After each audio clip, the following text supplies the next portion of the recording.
Hello and welcome. Today we're talking about the test browser, a new MATLAB feature which makes it easier to test your code as you write it. This enhances your development capabilities by providing a streamlined interface for you to iteratively test your code as you go, enabling you to get to your results as quickly as possible. The test browser appears as a panel in your MATLAB environment, and there are multiple ways to access it. Via the tool strip, click into the Apps tab, and under MATLAB, click the Apps icon.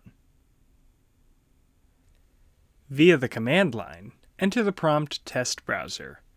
You can also open the test browser if you run tests through either right-clicking a test file in the current folder browser and then selecting Run, or by opening a test file in the MATLAB editor or live editor and then running the tests using the Run Tests button in the tool strip.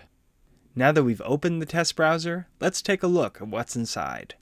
At the top of the test browser, there are easy ways to add and run tests, as well as options for viewing and analyzing tests that have been run, with icons for tests that have passed, failed, are incomplete, and have not run.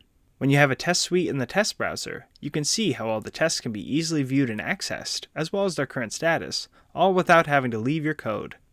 With these contents, the test browser has a variety of widely applicable uses. Through running tests or parameterized tests, you can use it to debug the code you're writing. If we introduce a bug into our code, we can see these uses in action. In the Test Diagnostics viewer, you can see immediate diagnostics to give you insight into what went wrong, and you can then investigate the failure's cause and fix it before you run the test again. If you have a large amount of tests and you have the parallel computing toolbox, the test browser can also be used to run tests or test groups in parallel. The test browser not only can run tests and debug code, but can also generate a code coverage report. To create this report, click the Open Coverage Settings button and enable coverage reporting. In Coverage Settings, add the source file and then create the coverage report. This will create an HTML code coverage report after a run of the test suite, which you can use to share the status of your code testing. From this report, we can see sections of code we never tested, which we'll need another test for. We hope you enjoy the test browser, an easy way to test code as you write, measure code coverage, and even run tests in parallel. You can try out the test browser now, or check out other MATLAB testing features.